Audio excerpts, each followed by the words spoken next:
Welcome everyone. My name is Ahmed. I am Palestinian from Gaza, and I would like to welcome you today to this exciting conversation with Dr. Azzam Tamimi. The title of today's webinar is called Colonization and Resistance, Palestine and the Struggle for Unity, Sovereignty and Liberation. This national webinar is hosted by Palestine Justice Movement Sydney and Free Palestine Melbourne, and endorsed by many organizations across this continent. Before I start introducing our guest, Dr. Azzam, I'd like to acknowledge that we're meeting today on traditional land. I'd like to acknowledge the traditional custodians of the lands on which we meet today or dialing in from today, and pay my respects to their elders, past, present, and emerging. This land was never ceded, always was and always will be Aboriginal land. This land is a ground zero of a genocide that occurred more than 230 years ago, and its echoes still reverberate to our day. I am dialing in from Camaragal country. Again, I'd like to welcome everyone who's joining us today, including those who are joining us from the dark side, I should say, as in, the brainwashed Zionists and their mouthpieces from the media. Welcome. For those, I should say that all opinions expressed by me today represent my own personal views as a Palestinian from Gaza who happened to live on this colony and who happened to have his family enduring the current 15 months barbaric Zionist genocidal campaign. And anything I say should not be construed or misconstrued as me using my authority or agency, or the authority and agency bestowed on me as part of my workplace. Again, I am delighted to be in conversation with Dr. Azzam Tamimi. Dr. Azzam is a British Palestinian academic and political activist, the chairman and editor-in-chief of Alhiwar dialogue TV channel. Dr. Azzam has written several books on the Middle Eastern and Islamic politics. Middle East, I would call it Western Asia, including books like Islam and Secularism in the Middle East, Hamas, A History from Within, and Hamas, Unwritten Chapters. We have a great pleasure today, truly, of speaking to Dr. Azzam Tamimi, since not only he's an academic subject matter expert on Hamas movement, that is the Palestinian Islamic resistance movement, but also because at certain points in time, he had also close connections with its leadership. Dr. Azzam, welcome to the conversation, and thank you so much for joining me today, all the way from Turkey. Thank you very much. It's a pleasure. Thank you. Pleasure is all ours. So, Dr. Azzam, there is a long anticipated temporary ceasefire in Gaza after an unimaginable genocidal campaign against the Palestinian citizens of Gaza. I actually can't believe that I finally get to say that, it's been a very long, horrendous 15 months, to say the least. We can all agree and hope that this halt will hold and become permanent at some point after 15 months of such a brutal Israeli campaign that explicitly, and that is by the admission of many human rights international organizations, explicitly targeted civilian populations and civilian infrastructures in Gaza. The level of inhumanity and barbarity that the Israeli regime has shown and is still showing during this campaign has been unspeakable. But during these 15 months of genocide, a lot had happened within the region as well. Israel has been accused of the crime of crimes, the genocide, by the highest legal establishment in the world, the International Court of Justice. Israeli prime minister and his former foreign minister have arrest warrants against them issued by the International Criminal Court, many UN resolutions and legal communications issued against the state of Israel, demanding it to dismantle the system of occupation, oppression in the Palestinian territories and bring an end to the apartheid regime. Israel is becoming more and more of a pariah state. We saw an acceleration of the BDS movement, boycott, divestments, and sanctions. Some say the date, October the 7th, has created one of the most critical junctures, if not the most critical juncture, in the history of the Palestinian struggle for sovereignty, justice, and freedom. Namely when the Islamic resistance movement, Hamas, made the unilateral decision to embark on Operation Al-Aqsa flood on October the 7th, 2023, that breached the then 16-year-old siege on Gaza, trying to change the status quo there and reposition the Palestinian cause back on the international political agenda. And I've been to Gaza. I lived in Gaza. I know I was in Gaza a few weeks before the genocide started, and I know what that status quo means for the Palestinians there. But amongst the challenging products of this genocide was the deepening schism between the main Palestinian political parties, namely Hamas and Fatah. Fatah being, the main dominant party of the Palestinian Authority. So I don't want to have this question dominate the conversation, because I know there's a lot to talk about, the potential ceasefire, the contribution of the American administration, the situation in Syria, they're all connected. But I do want to start with asking you this question, Dr. Azzam. How did the Palestinians get to this state of disunity and fragmentation in the face of the Israeli system of oppression and occupation? What are the main factors that perpetuated this division?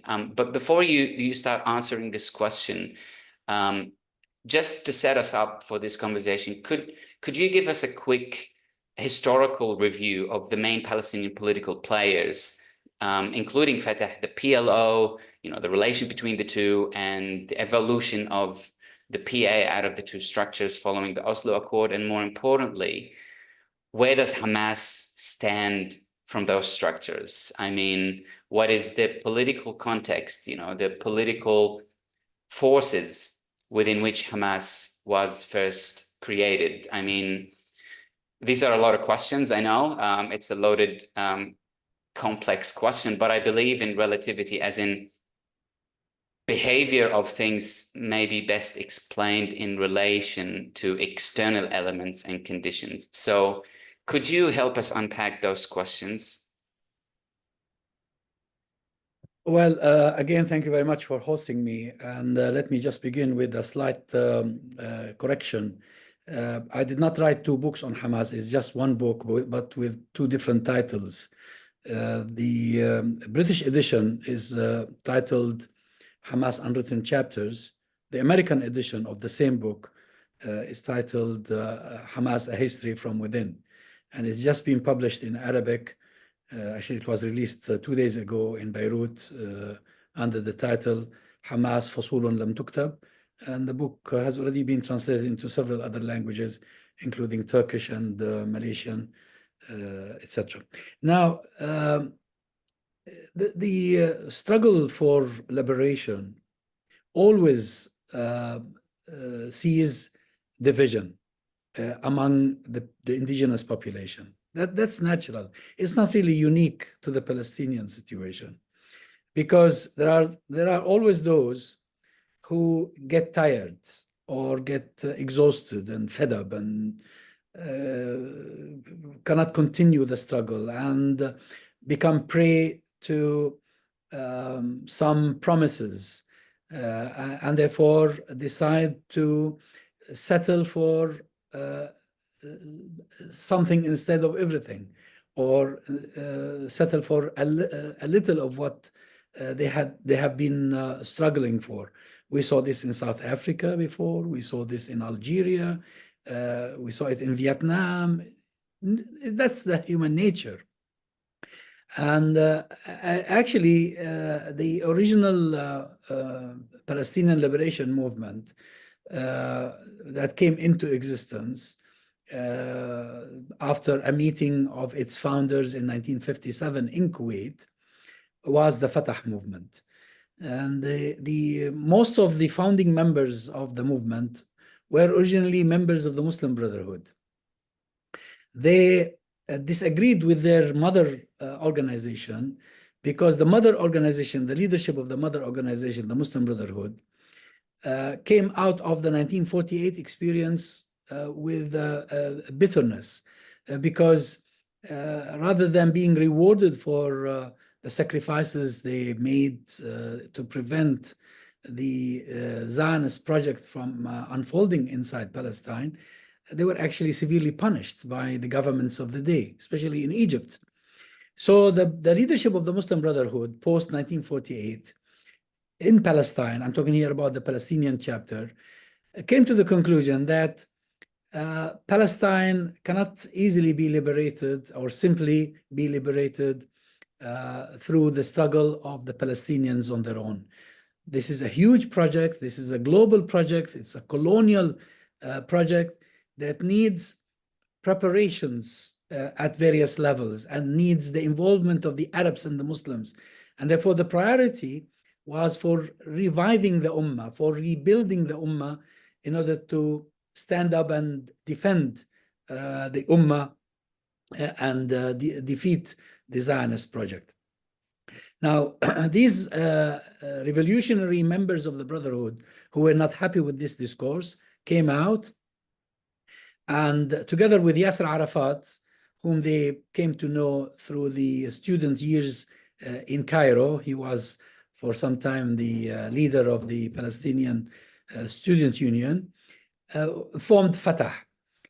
And now Fatah continued to be an idea until 1965, until the 1st of January 1965, which is considered to be the day of the launch of their resistance.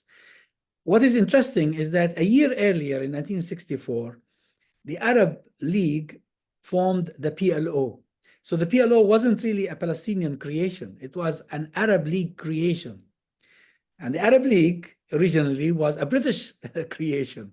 Now, the idea was to tell the Palestinians, okay, if you want to liberate your homeland, here we have created an organization for you, go ahead and do it. And that was a reduction of the Palestinian issue, initially from being an Islamic issue to becoming an Arab issue, then finally a Palestinian issue.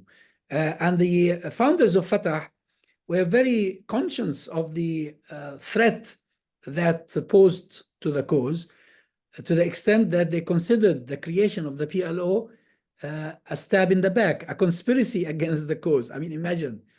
But of course, 4 years later, Fatah took over the PLO, and the leadership of Fatah became the leadership of the PLO.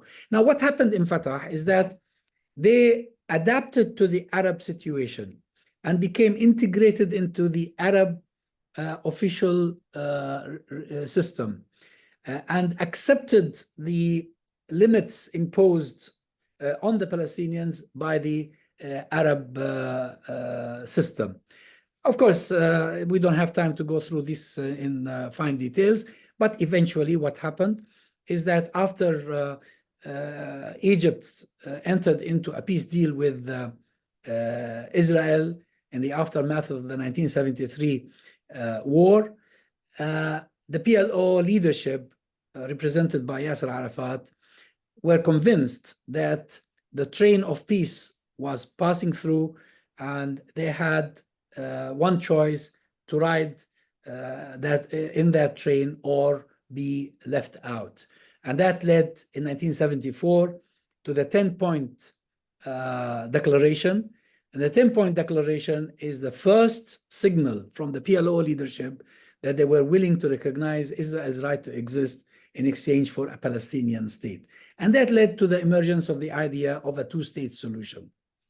Now, Hamas was not the first Islamic movement to join the resistance. It was preceded by Islamic Jihad. And Islamic Jihad itself, the founders of Islamic Jihad, were also former members of the Muslim Brotherhood who, for different reasons that primarily had to do with the eruption of the Iranian Revolution in 1979, decided that they could not continue to be part of the Brotherhood. So they left and formed Islamic Jihad. The founding of Hamas came in completely different circumstances. It coincided with the eruption of the Intifada in 1987, when the leadership of the Muslim Brotherhood branch of Palestine decided that it was about time, having come under enormous pressure from their own younger members, to transform themselves into a resistance movement. And on the 9th of December 1987, the Muslim Brotherhood of Palestine became the Islamic Resistance Movement, the acronym of which in Arabic is Hamas. So this is a very brief. Very brief indeed, yes. And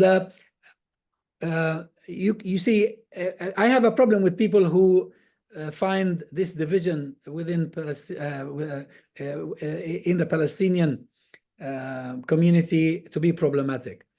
Why should it be problematic? Actually, there has to be a division simply because people have different visions. If you have a group of people whose vision is that Palestine cannot be liberated, and we need to accept that Israel was created to remain, and that the solution is to settle for a Palestinian state anywhere, at least to begin with. And then on the other hand, you have a group that considers Zionism to be unacceptable, intolerable, and unrecognizable, and that Palestine sooner or later will one day be free. These are two contrasting visions. How can they unite? How can they come together? And that's why since 2005, and I followed this quite thoroughly, and I sum up this in my book as well. Since 2005,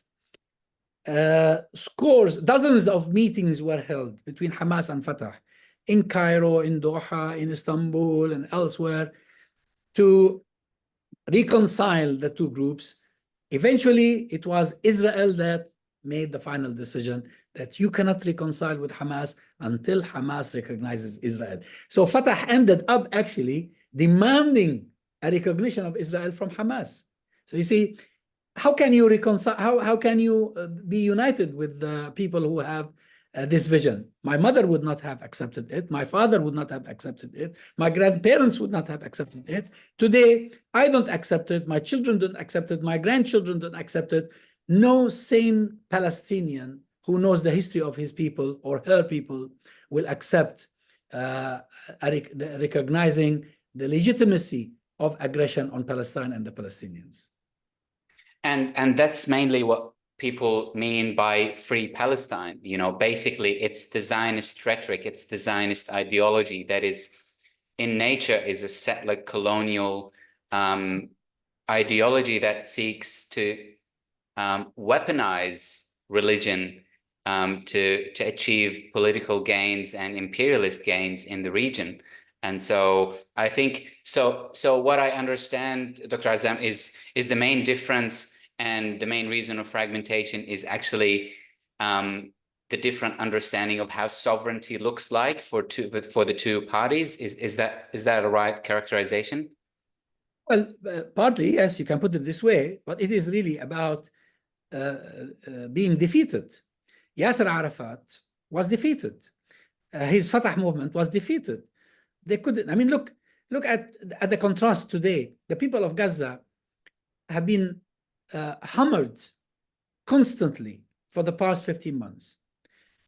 The number of people killed. Actually, today there was a study released that says that Israel, or not a study, I think this was probably, let me remember, Newsweek in an editorial said today or this week that Israel is responsible for the largest number of civilian deaths in the world during 2024. Despite this, the people of Gaza have not surrendered. You haven't seen a white flag calling on the Israelis to have mercy on the people of Gaza. The people of Gaza knew that despite the pain, despite the suffering, despite the starvation, despite the genocide exacted upon them, that they could not accept Israeli colonialism. It's a vision. It's a vision. It's how you see the problem. Those who have reduced the problem with Zionism to a territorial problem, they fall into the trap, or they fell into the trap. This is not a territorial issue. It's not a dispute over who gets what. This is an invasion. They came from Europe. It's a colonial project. And it's nothing to do with Judaism. It's nothing to do with religion initially. Actually, it's a great book by John Rose by the title, The Myths of Zionism, in which he explains that the founding fathers of the Zionist movement and Israel were all atheist and secular, yet they employed religious discourse in order to justify their crimes against humanity, their crimes against the Palestinians. We and the Jews and the Christians in that part of the world that is known as the Middle East today have lived for centuries in peace and tranquility. No problem whatsoever. Well, probably minor problems of the type that that is considered insignificant. And the Jews remained in Muslim lands, in Iraq, in Morocco, in Syria, in Lebanon, in Libya, in North Africa, in the whole of North Africa, in Turkey. These areas functioned as safe havens for the Jews who were persecuted by the Christian Europeans elsewhere in the world. And I would strongly recommend the autobiography of my dear friend Avi Shleim by the title 3 Worlds, Memoirs of an Arab Jew, in which he explains how the Jews of Iraq were expelled from Iraq, not by the Arabs, not by the Muslims, but by the Zionists who were dying, who were desperate to have more Jews come and migrate to Palestine. So you see, if you don't have this vision, if you don't know the history, or if you don't care about the history, probably they know the history, but they don't give a damn about it. People like Mahmoud Abbas, who actually did his PhD in Russia on Zionism, he doesn't now give a damn about what he discovered in his PhD and what he learned from the about the history of the Zionist movement. These people have lost it. These people are defeated. They agreed to become tools of Zionism. Today, the Palestinian Authority in Ramallah is acting as a security organ, aiding the settlers and the Zionists who occupy Palestine, killing the Palestinians who are trying to defend their own families against the encroachment, the daily encroachment, the daily abuses of the settlers who are occupying Palestinian land. So once you identify the difference in vision, that's it. That's why I've always been, I've had arguments constantly with my friends in Hamas, because I was always opposed to these useless talks of reconciliation with Fatah. And now time has proven me right. I'm sad to say, because these guys have accepted, have agreed to become part of the Zionist machine. They are no longer part of the Palestinian liberation project. Absolutely. And we saw that manifesting in Gaza when Hamas won the election in 2006, which led to that, bloody infight. And we see that in Jenin as well, Jenin refugee camps. It's absolutely shameful how committed the PA to the Zionist rhetoric, as like you mentioned, as being a tool for the colonization and the occupation and apartheid. And unity efforts has been going on for as long as Hamas was in power, to my understanding, and they were the ones who always sought unity, but they were always opposed by Mahmoud Abbas or Netanyahu, rejecting all offers. But I do want to go back to, I want to talk about the ceasefire, the potential ceasefire, hopefully. But I also want to veer back to the start.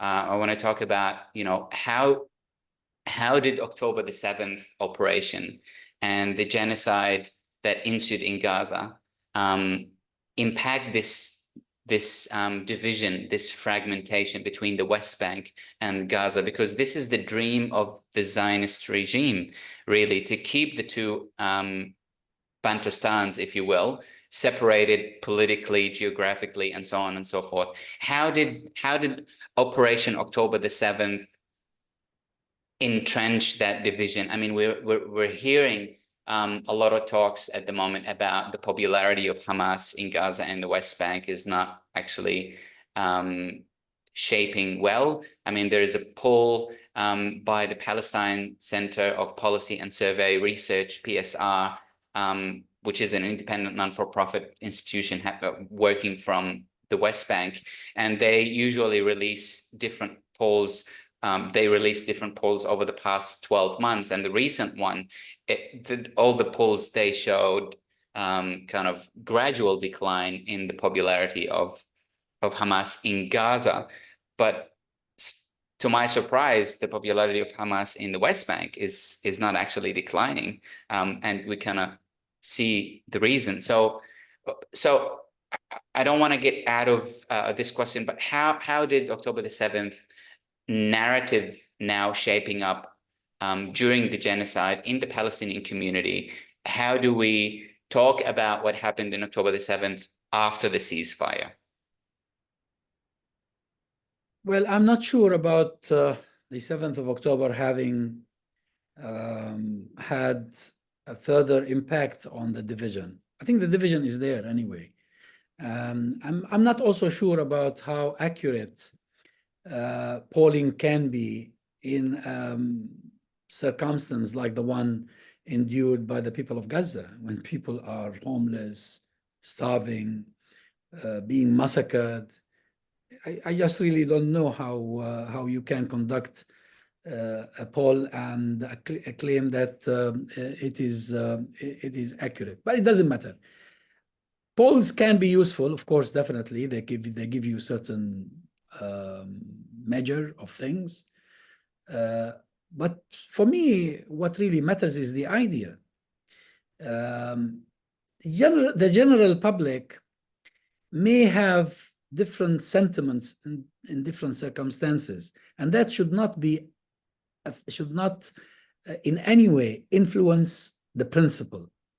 The principle is that if your country is invaded, you defend your country, even if you are in a minority. It doesn't matter. Numbers don't matter here. Majority, minority, it doesn't matter. What matters is the truth. If you are a victim, you are a victim, even if the majority of the people in a certain place on the face of earth don't consider you to be a victim. We, the Palestinians, how did the West generally consider us until the 7th of October? Generally, people thought we, the Palestinians, were the aggressors, as if we were victimizing the Jews somehow. Only after the 7th of October that an increasing number of people started going to libraries, to bookshops, digging in the archives to see what's behind this conflict that doesn't seem to come to an end. And then they discovered that it was the Palestinians who are the victims in this. And that's why the 7th of October, what really matters to me is not the impact of the 7th of October on how popular Hamas is or not, but rather on how the conflict is seen by the world as a whole. And that's the most important accomplishment of the 7th of October. Absolutely. It's actually put Palestine back on the social agenda for the West and for the global North, as it were. And I also agree with those polls not being very overly accurate, because we're hearing in the news, in the Israeli news, actually, that how Hamas has managed to recover its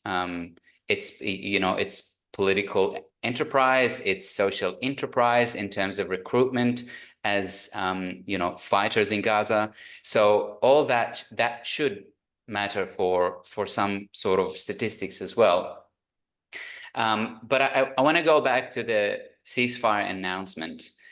I want to ask this annoying question. I mean, if Biden and Harris continued to be in the White House and they were elected for another term, would we have seen such an agreement made? I mean, would we have seen an end to the genocide? I mean, what can we expect from Trump's administration moving forward when it comes to Palestine as well?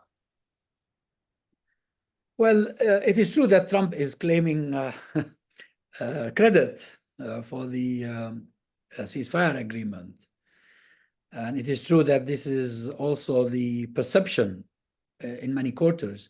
But I think a number of factors came together to make this possible, including the role played by Trump, because Trump said to Netanyahu very easily, I want the war to end before I enter the White House. Apparently, Trump has promised Netanyahu the green light to annex the West Bank, or at least parts of the West Bank. And this is the argument Netanyahu used to convince the members of his coalition. Probably had the Democrats been retained, we might have had a little bit longer killing in Gaza.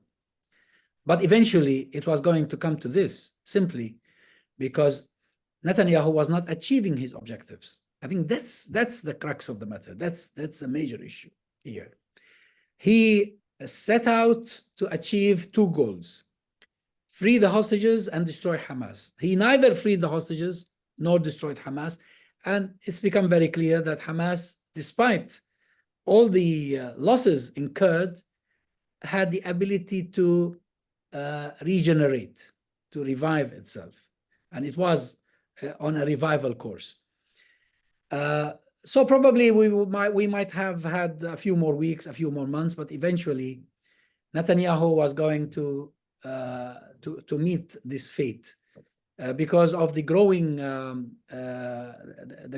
dissent within Israel itself, and because of the pressure from various quarters around the world, and above all, the steadfastness and the resilience of the Palestinians themselves.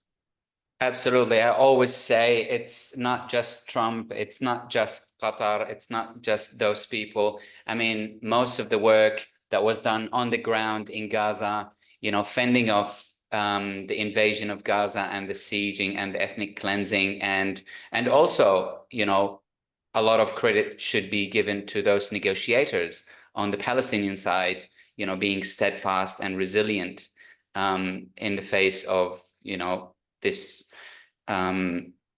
Israeli belligerence during the negotiation. I do want to encourage everyone to start putting the questions in the Q&A, because we're going to start taking some of those questions. But before we start, I've got one or two questions. I'll do one question. What is the Palestinian resistance exit strategy out of this ongoing genocide? I mean, hopefully we'll get into a temporary ceasefire soon, which will become, fingers crossed, the permanent one. I mean, what's awaiting Gaza in general? I mean, what do you think is the vision of the Palestinian resistance collective for the future? I think the people who believe in their right to resist occupation believe that they can have phases in that struggle. This is, again, is not unique to the Palestinians. This is something that other peoples experienced in their struggle for freedom and liberation. Many people on the 7th of October, 2023, not many, a few, I should say, but later on it became many, but a few individuals on the 7th of October itself started digging from the Vietnamese experience to compare the 7th of October of what happened in February 1968 in Vietnam in what is known as the Tet Offensive. And frankly, I myself didn't know about it until I read it on the 7th of October. So I went searching, because in 1968, I was 13 years old. I still remember watching footage of the Vietnam War on our black and white TV screen, but of course didn't follow thoroughly, didn't understand. I was still a child, but I was amazed at the contrast, at the similarities, at some aspects of similarity between what happened in Vietnam and what happened in Gaza or in Palestine on the 7th of October. Similarly, like the 7th of October, like Al-Aqsa flood or Tufan al-Aqsa, which experts considered to be a failed military onslaught, the Tet Offensive was also considered by the experts at the time a failed military onslaught, but it led to a huge and historic political victory, a turning point in the history of the struggle of the Vietnamese people against American imperialism. And this bore fruits in a number of years. It took about 6 years after the Tet Offensive for Vietnam to become free from from the yoke of American colonialism. So if you believe you have the right to resist, and if you don't give up just because you are made to suffer, if you believe in a cause, of course you will have to be prepared to suffer and to make sacrifices. If you are that kind of person, then it doesn't matter even if you don't see the fruits with your own eyes, because you're working for future generations to see those fruits become ripe. My grandfather struggled against British colonialism. My father struggled against Zionist colonialism in 1948. My own generation, the generation of my children, the generation of my grandchildren, the struggle will continue until there comes a generation that will enter into the land and liberate it from this colonial invasion. And you can have a sense of this when you see the people of Gaza and other peoples around the Arab world, probably around the globe, expressing delight at the current results. Yes, we've had 45,000 to 50,000 people killed in Gaza. That is true. We have had hundreds of thousands of people who have been maimed or made homeless, utter destruction everywhere. Yet people with their natural instinct, instinctively recognize the current ceasefire as a victory for the Palestinians, because the Palestinians have not enabled Netanyahu to achieve any of his declared objectives. And because nobody hoisted a white flag, and because nobody has given up. And I think this is what matters. I agree with you. I think it should be viewed, no matter how much painful the losses, the sacrifices that we've witnessed over the past 15 months. I think the steadfastness and the resistance of the Palestinians in Gaza have achieved this victory, I would say. But when you talk about eventually a future generation, or maybe this generation will liberate Palestine. So what do you mean by liberation in that case? I mean, we've heard a lot of sentiments saying, settlers have to leave, all these people in Israel, they have no places here. Like, what is our vision for liberation as Palestinians? Liberation means an end to the Zionist regime. The Zionist regime that believes to have been given divine license to usurp Palestinian land and kill the Palestinians. Now, once this regime comes to an end, then peace will prevail. And this does not stipulate that anybody needs to leave the land. There's plenty of space for everybody, provided that this apartheid regime, this racist regime is no more. We can return to living together like we used to live in history.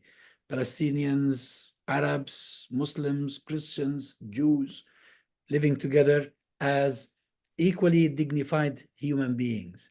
See, what happened in Palestine is not just the occupation of land, it's the installation of a system, of a regime that considers or that claims that being a Jew means you are superhuman, that you have divine rights above everybody else. That is unacceptable. And this is a repeat of the South African regime. And I think we can learn a lot from the South African experience. When the apartheid regime leaders went to see Nelson Mandela in his Robben Island cell, they said to him, come on, Nelson, we want to put an end to this. How do we end this conflict? And he said to them, very easy, no more apartheid, and then we can live together. And this is exactly the sort of vision that Sheikh Ahmad Yassin had. Sheikh Ahmad Yassin very explicitly said, we are not against the Jews. This is not about a conflict between religions or the followers of religions. This is about colonialism. So if you end Zionism, which is the ideology behind this colonial project, then we can talk about the details. There's no problem at all. Absolutely, I agree with you. It's this supremacist ideology that is dominating the Israeli society. And to your point, there's plenty of space to fit everyone. We're going to be hosting Dr. Salman Abu Sitta next month. We're going to be talking about the right of return. I mean, all what the Palestinians demanding is meeting international UN resolutions, 194, 242, and all these things to live together. 242 calls for, the end of occupation, the dismantlement of apartheid, other resolutions. So all what we're calling for is, meeting Israel to meet its obligation under international law with all the different UN resolutions. And that will eventually result in the fall of this racist apartheid regime. And that's what Free Palestine means. Well, that's what liberation means. UN resolutions don't do this. We have to be careful here. UN resolutions were issued to maintain the status quo created by the establishment of Israel in 1948. I am against Zionism in its entirety. The UN resolutions don't reject the Zionist entity or the Zionist regime. They just want to create a peaceful situation in which the two peoples can coexist somehow, probably in two neighboring entities. That's nonsense. My mother was born in Beersheba. She grew up in Beersheba until the age of 16, when her family was forced to leave and come to Al Khalil, to Hebron, my father's hometown, during the Nakba. You think my mother would have agreed that Beersheba remain an exclusively Jewish city, part of an exclusively Zionist state? We have to undo the injustice. And that's what freedom for me means. Once we undo the injustice, we undo the apartheid, just like happened in South Africa, then we can tell everybody, okay, we can now live together. But I wouldn't accept that the victors in the Second World War, who created the United Nations and who were behind those resolutions, dictate for me and for my children how to live in our ancestral homeland. Probably you can settle for a UN Council resolution if you are hopeless, if you are desperate, if you are defeated, if you are giving up on your rights and the rights of your ancestors and your forthcoming generations. That's not my philosophy. That's not my opinion. Couldn't agree more. And we can project that into the present. I mean, people from northern Gaza, if there was a resolution saying they have to live for the entirety of their life in the southern Gaza and never return to northern Gaza, I would definitely feel the same. So I couldn't agree more. It's a one state, it's a shared state. It's like you said, it's going back before the idea of Zionism was injected into this region. I can talk for hours about this topic, but I do want to open it up to the Q&A. There's a question here that talks about the leadership, the Palestinian leadership beyond the current genocide. I mean, what would the Palestinian, I mean, how will the Palestinian govern themselves? Is there, who could be a potential leader to lead the way, to lead the Palestinian movement into a liberated Palestine moving forward?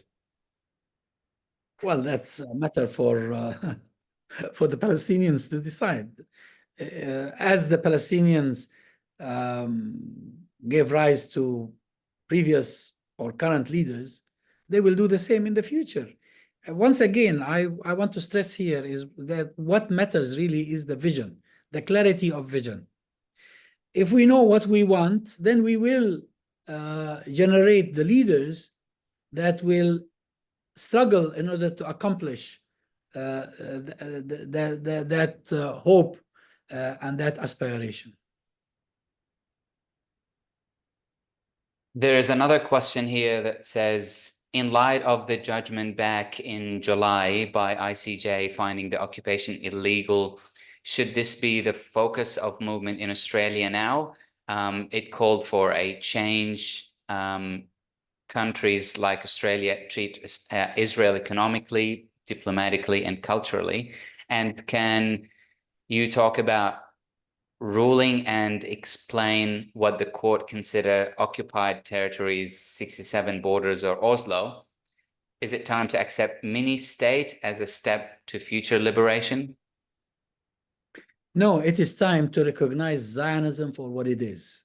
What we need is to trigger a global anti-Zionism movement, the same as the global anti-apartheid movement in South Africa in the 70s and the 80s that led in the early 90s to the collapse of the apartheid regime. The same thing.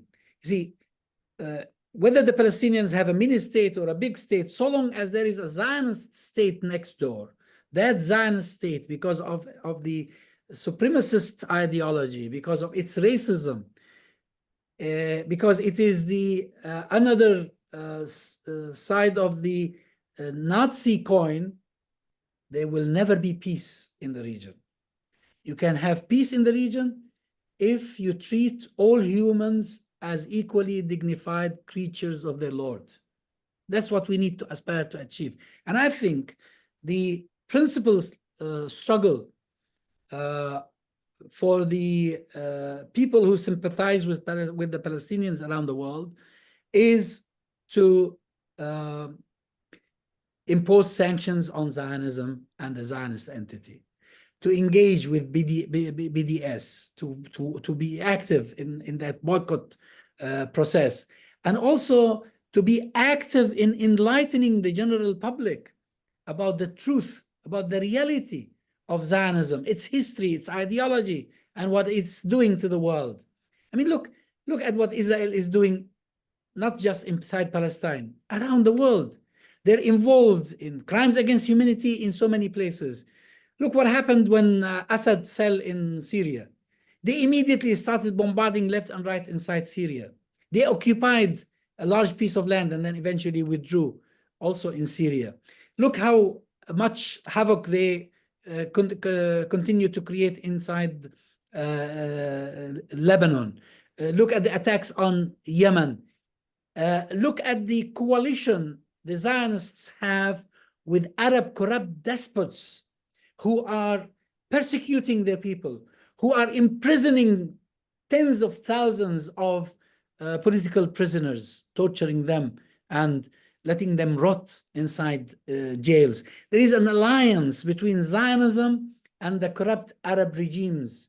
And the result, of course, is more suffering, more tribulation for the general public. Zionism is an evil. This is the message that we need to send to the people around the world.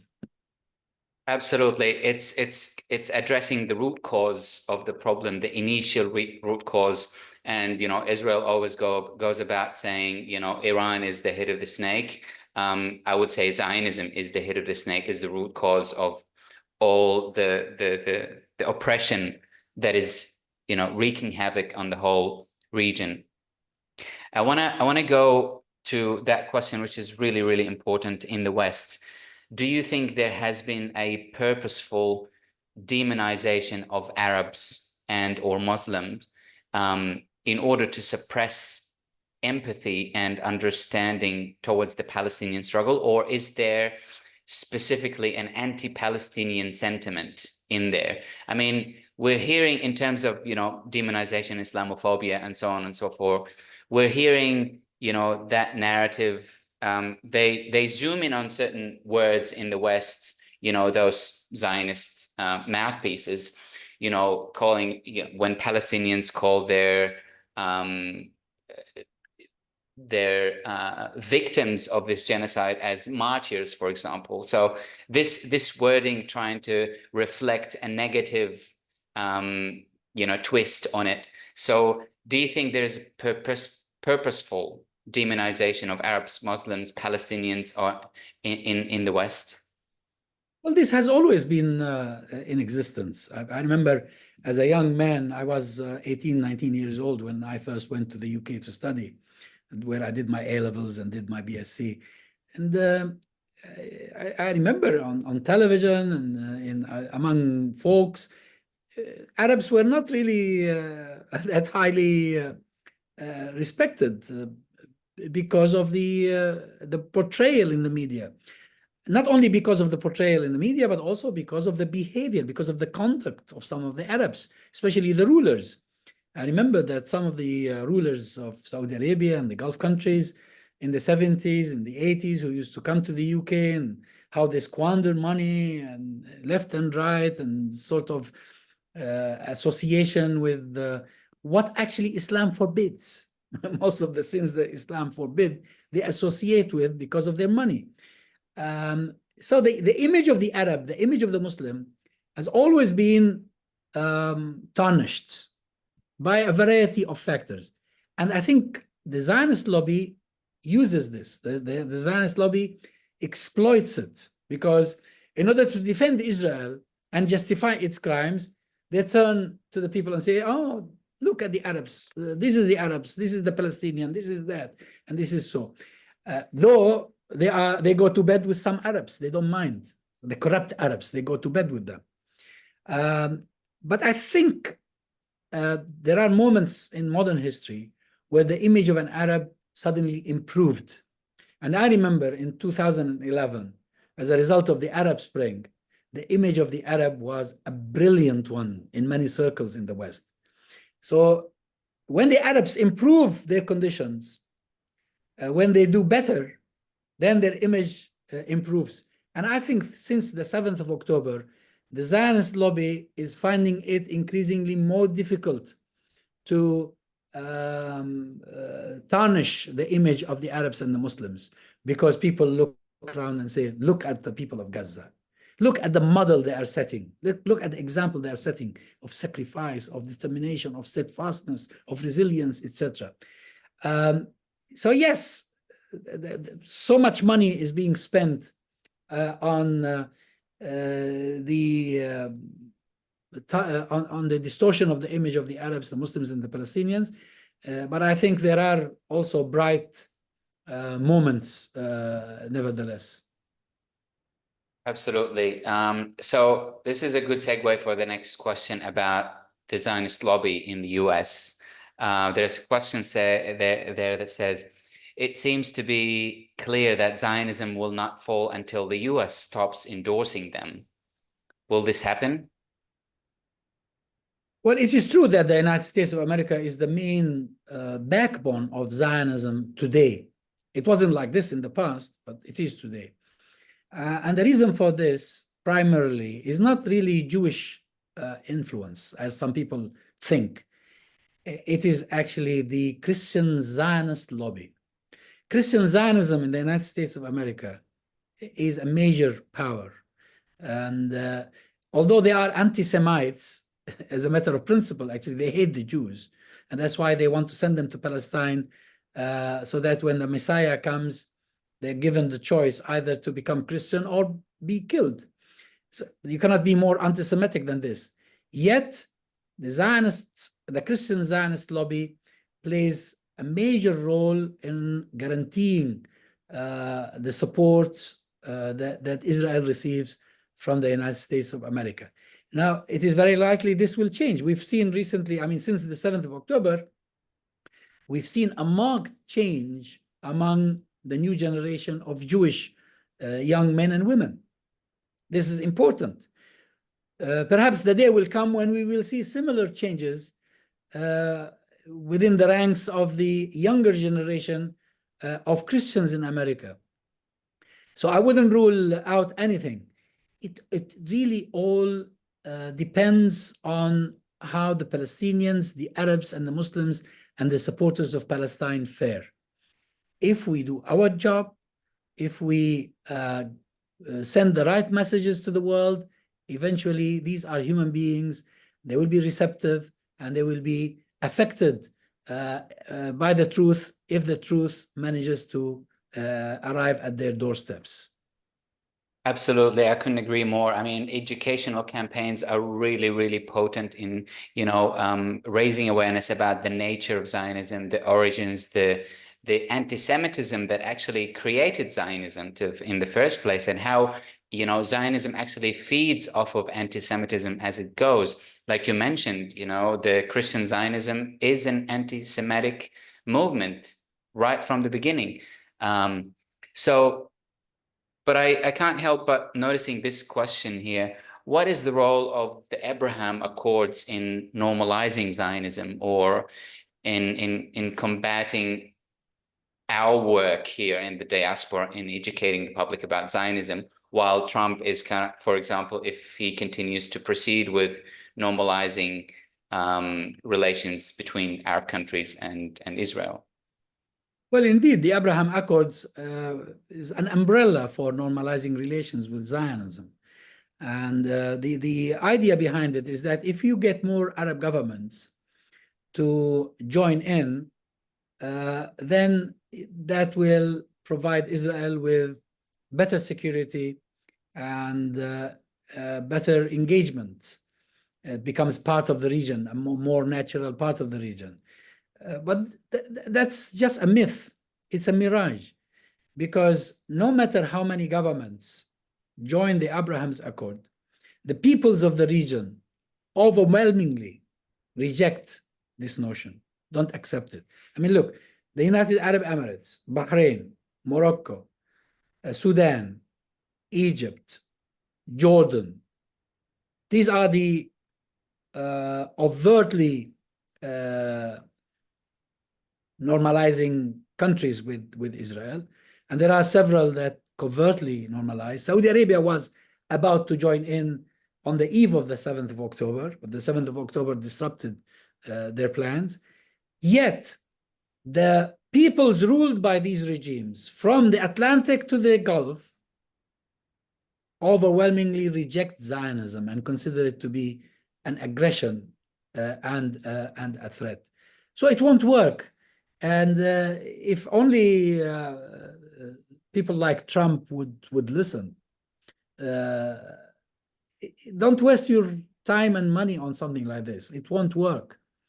You cannot normalize what is abnormal. You cannot turn into natural what is unnatural. You cannot make legitimate what is illegitimate. So don't waste your time and money on it. Absolutely. I mean, the evidence to that is those despots have been installed by, imperialist powers, and they are installed against the will of the nations, and the nations themselves do reject this kind of normalization. And so I think all these efforts will be opposed, and this is how we see all these non-state groups evolving in the region. We have, Hezbollah, we have Hamas, because there is a huge disenchantment in the Arab population in their own countries for not being able to express themselves freely and democratically. So there's a good question here about, action to end apartheid. So the question goes, a difference between Vietnam, South Africa, and Palestine is that unions mobilized the Western working class to disrupt capitalism and force the US empire to leave Vietnam and the white supremacists to collapse in South Africa. Can you explain how unions in England and Europe, for example, refused to do this for Palestine in the past 12 or 15 months for fear of being called anti-Semitic, or, cut the funding, sometimes for economic reasons? So can you talk to this point? Well, there are differences and there are similarities, of course, but I think eventually people will change. There was a time, I remember, as a student in the 70s, when most governments in the West supported apartheid in South Africa. Until the Tet Offensive started in Vietnam in February 1968, most Western countries supported American imperialism in Vietnam. Much of the American public were oblivious to what the government was doing in Vietnam until that offensive started.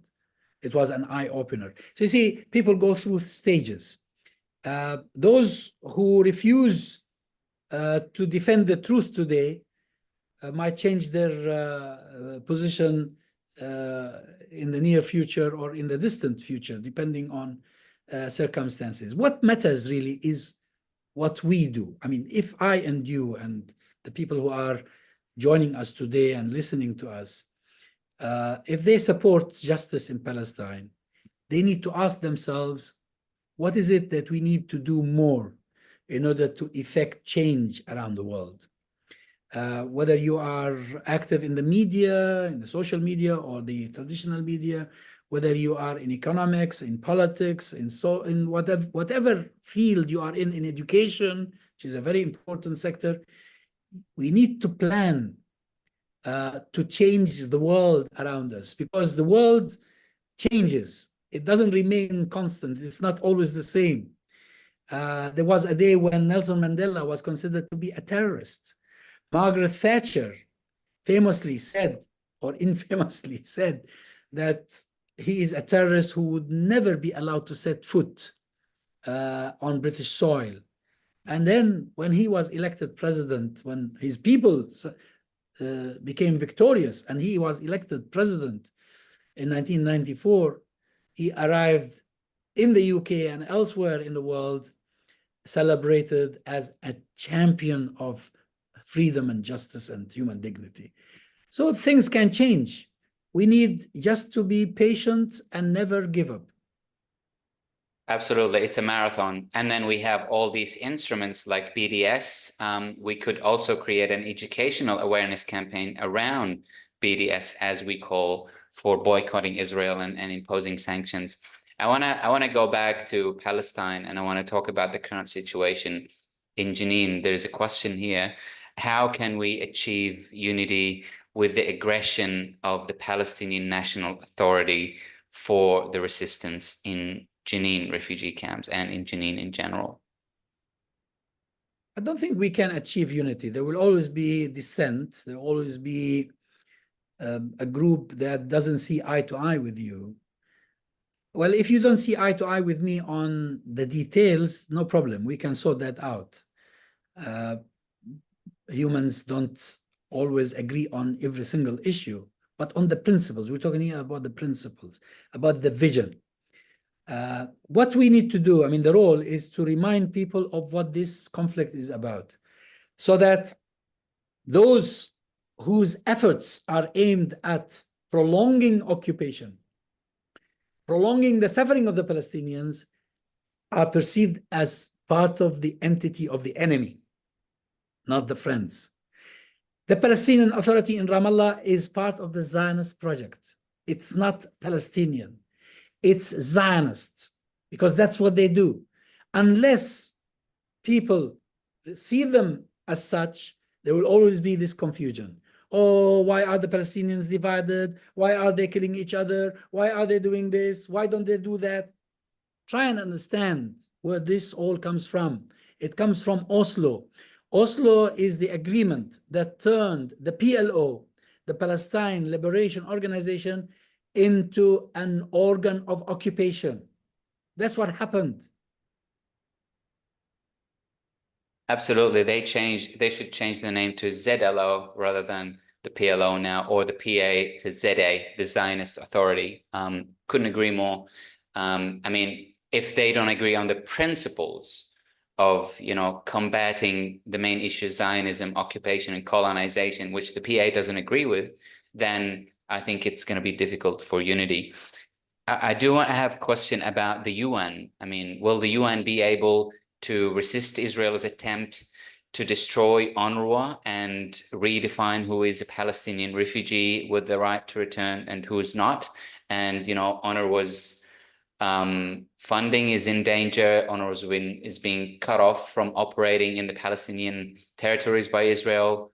How do you approach that question? Well, the UN can only do what the Americans allow them to do, not the Israelis. The Americans, who host the United Nations in New York, have the final say.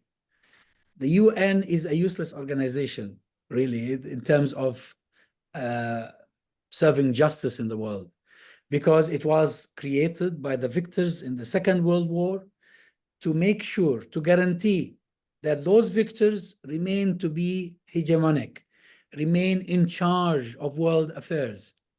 And that's why they have this Security Council with a veto system.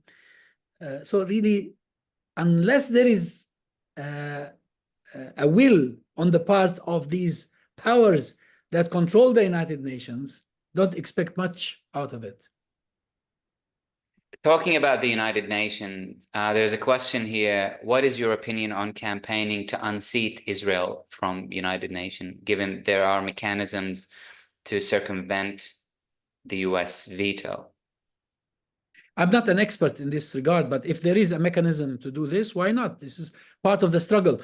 We need to isolate Israel in every international forum. Every international forum, Israel needs to be excluded and isolated. So if that can be done in the United Nations, why not? Thanks for that. I want to go and talk about the situation in Syria and how that reflects on the Palestinian struggle for liberation. We've seen what happened. There's a couple of questions there. I just want to merge them together and just talk about the consequences of the fall of the Assad's regime in Syria. I mean, we're hearing a lot of commentary now about the situation in the West and locally, and talking about this new group that is the rebels that are forming the government in Syria. Syria used to be part of the axis of resistance, as it were, and now it's been taken out of that axis of resistance, which was of a tremendous support to the Palestinian struggle. So how does the situation in Syria, I mean, what's your vision of the future of Syria firstly? And then how do you see what happened in Syria impacting what's happening in Gaza and in Palestine into the future? And I mean, did what happened in Syria was caused by Al-Aqsa flood, eventually, indirectly or directly? Well, I think the change in Syria was influenced by a number of factors that coincided at a certain point in time.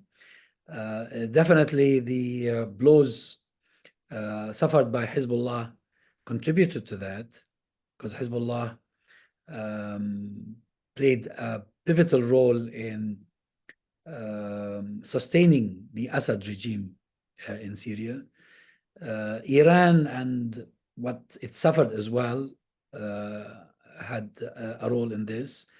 The preoccupation of the Russians in the Ukraine is also a factor.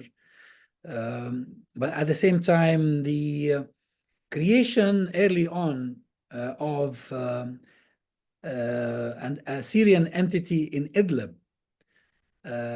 was another major factor, because this was like hijrah, migration to a safe haven, where you build yourself and are able to prepare for the next step. You can add to this the Turkish problem with the Kurds, because Turkey had an interest in a change happening in Syria, especially after Assad rejected Turkish requests for talks, for reconciliation, for resolving the Kurdish problem. So all these factors really come together. But as a matter of principle, I would ask people to judge a government not on the basis of its support for any cause anywhere in the world before they judge it on the basis of how it treats its own people. The Assad regime was one of the most brutal regimes in the world. The Assad regime committed crimes against humanity to suppress the Syrian revolution, which was a spontaneous, peaceful revolution for several months before it was lured into militarization. So you see, when people think of Syria as being part of the resistance axis, they tend to feel sorry that the regime is gone. I'm not sorry at all that the regime is gone. I'm very happy for the Syrian people who have begun the march toward freedom after more than 60 years of oppression by this minority regime. Now, so far, I would say so good. The current rulers of Syria, Hayat Tahrir al-Sham, seem to be conscious of the responsibilities they have in this transitional period. Their political discourse generally is quite good. Their PR is quite good as well. And we can only pray and hope that the Syrian people will be able to rebuild their society and their country, inshallah, as soon as possible. It is my firm opinion that a dictatorship cannot be good news for Palestine, especially when it is a corrupt dictatorship that, like the Assad family dictatorship. So the fact that the Assad regime is gone is good news for Palestine on the long term.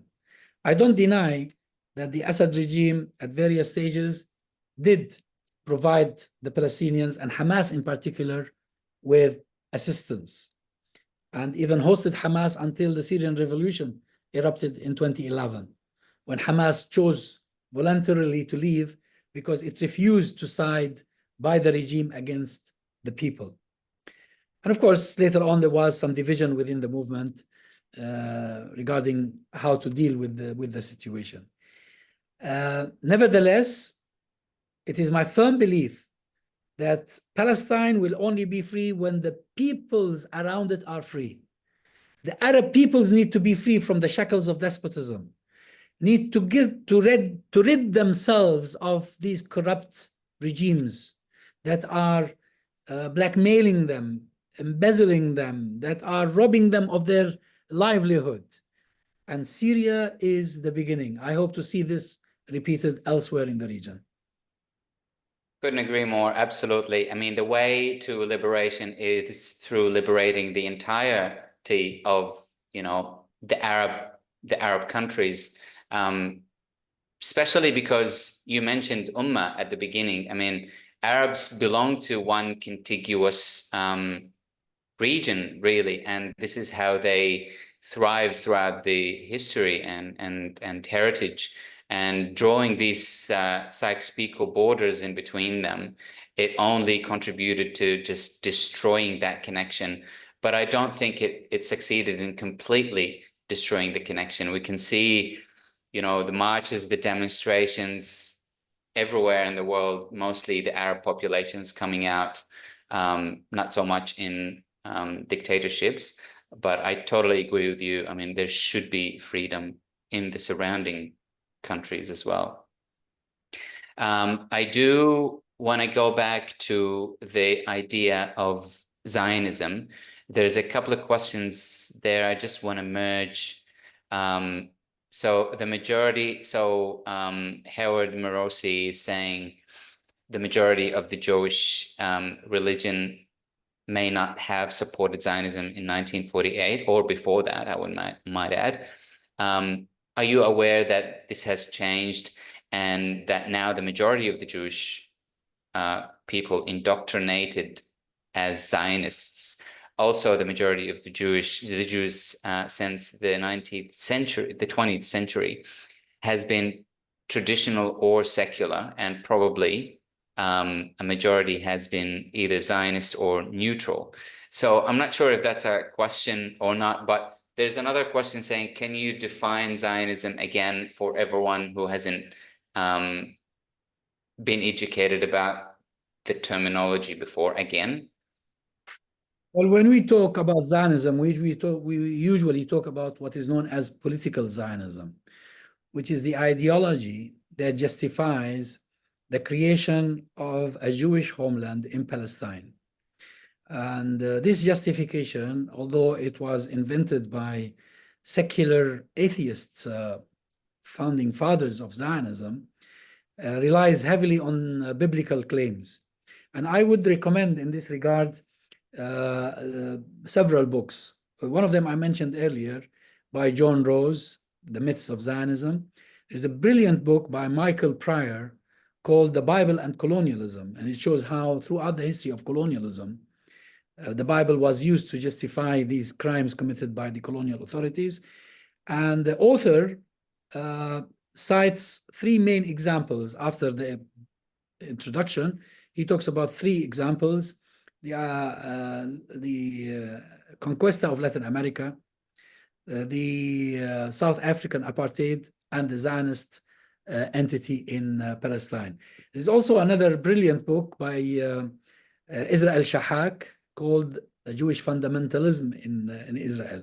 And I agree with the statement made by the earlier friend that, yes, the Jews were not always of the same opinion. And this is what Israel Shahak explains in his brilliant book, that actually until the beginning, nearly just before the beginning of the Second World War, the majority of the Jews were opposed to Zionism. When Tudor Herzl started his project, he was rejected by the Jews. Actually, he wanted to convene his conference in Zurich, but it was the Jews of Zurich who expelled him, refused to provide him with platform, and forced him to go to Basel, a much smaller town with a much smaller Jewish community. At the time when his conference was convened in Basel, the elders of the Jewish community in North America met in Montreal in Canada to denounce him as a heretic. So you can see, but things started changing in the Second World War when Hitler came to power. Hitler was the one who actually gave Zionism the greatest boost, because with the Holocaust, he proved to the overwhelming majority of European Jews that Europe was no longer safe for them. Those who were resisting Zionist pressure to migrate to Palestine were ready now to migrate to Palestine because of the persecution they suffered at the hands of the Nazis. Now, interestingly, Israel Shahak, who is an Israeli historian, mentions in his book that until 1939, there were communications in Europe between the leaders of the Nazis and the leaders of the Zionists, because both had a common interest. Both wanted the Jews out of Europe the Zionists in order to populate Palestine, and the Nazis because they hated the Jews and didn't want them in Europe. So the Second World War and the Holocaust was a watershed in the history of Zionism. And I think probably the zenith was reached with what is known as the Six-Day War in 1967, when Israel single-handedly defeated 6 Arab armies. But then afterwards, and especially after Yom Kippur or the October 1973 war, I think slowly, Jews around the world started rethinking. And the 7th of October gave this a major boost, to the extent that a good number of students in American campuses, as well as in campuses in Europe and elsewhere in the world, protesting against Zionist brutality in Gaza, were actually Jewish. So yes, of course, I do recognize that. And that's why I always stress upon my audiences and my readers that don't ever consider this to be a Muslim religious conflict. This is not even a religious conflict. And therefore, just like one day Jews and Muslims and Christians lived and coexisted peacefully, that can happen again in the future. It is Zionism we have a problem with, and not Judaism. Absolutely. And, you know, books on Zionism, good books on Zionism are really out there. I've been listening to and reading Rabbi Yaakov Shapiro's podcast and his book, The Empty Wagon. He incredibly and so eloquently defines Zionism as opposed to Judaism.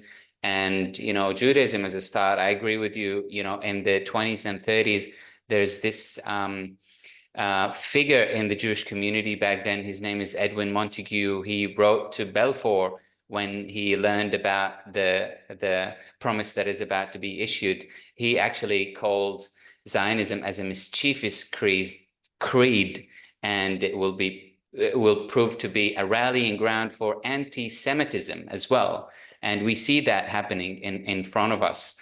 And, you know, Zionism was not viable, and Israel itself was not viable until like you mentioned, 1967, 40s and 50s. I think Israel was struggling to get Jewish population to migrate, and hence Avi Shlaim's book, you know, all these bombings and explosions and bombs implanted in synagogues by the Zionists in Iraq and other areas to kind of push the Jewish populations to migrate out of fear and intimidation. So there's a lot to be said about Zionism, which is a huge area that I really encourage everyone to go and dig deeper into what it means and what the origins are. I don't think we have enough time, but we'll sneak in 1 or 2 questions before we end. I do want to ask this question about the possible resolution for Palestinians. There's a one-state solution, there's a two-state solution. What is it that we're after as Palestinians? Do we want to go back to the 1967's borders? Are we after a one-state solution? What is the potential resolution for Palestinians? You see, our problem in Palestine was never the lack of statehood. Palestine was never a state in its history. It was always part of a much bigger power. But its people lived there peacefully, minding their own business.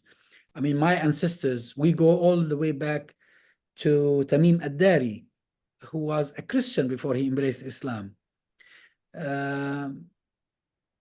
Palestine was ruled by the ancient Egyptians at times, by the Persians at times, by the Romans, the Byzantines, and then the Muslims came.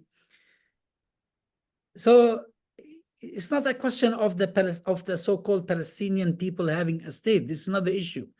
The issue is to end this occupation, this invasion, which came from abroad. to solve somebody else's problem at the expense of the indigenous population. Something similar to what happened in Australia, New Zealand, and the Americas, very similar to it. Therefore, any talk about one state or two states is useless.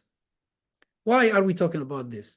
Let's talk about human freedom and human dignity. And when we are free, let us work together and decide what sort of system we want to have and what sort of power we want to be part of. If you ask me personally, I would love to see the United States of the Middle East.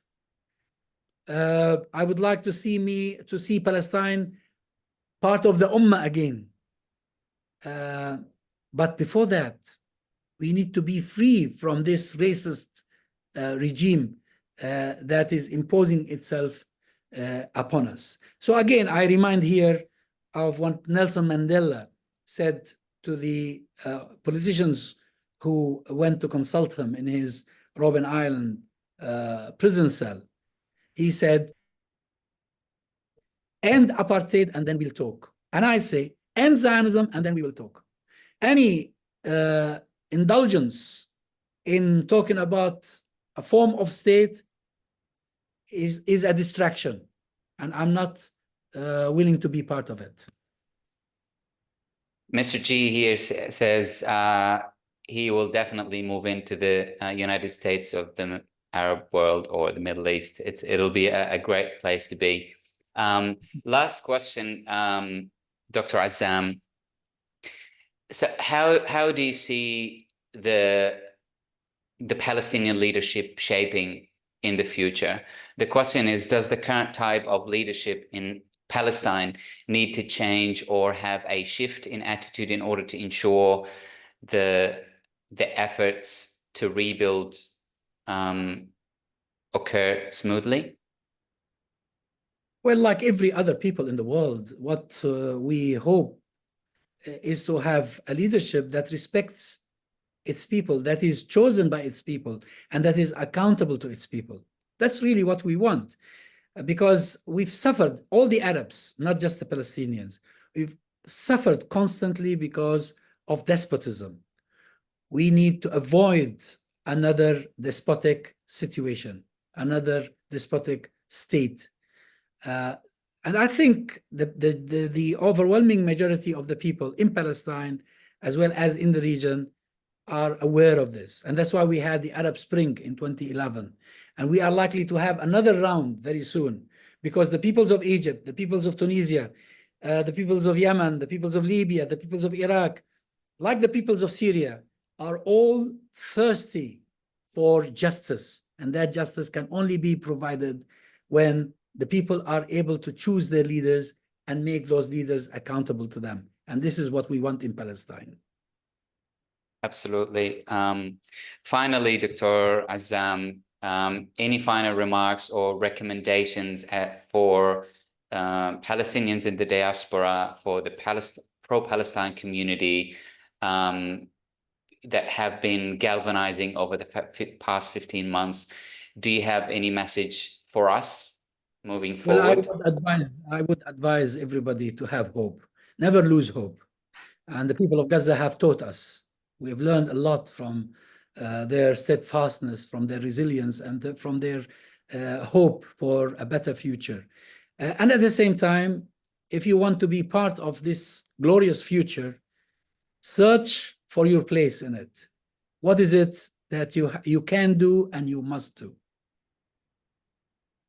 On these notes, I really want to thank you very much, Dr. Azzam Tamimi, for joining me today. Before I end, I want to let everyone know that the video recording of this webinar will be sent out to everyone who attended and registered for this webinar. And also stay tuned for upcoming future conversations that are lining up at the end of this month and next month. I also want to extend my thanks and deep gratitude to those people who donated.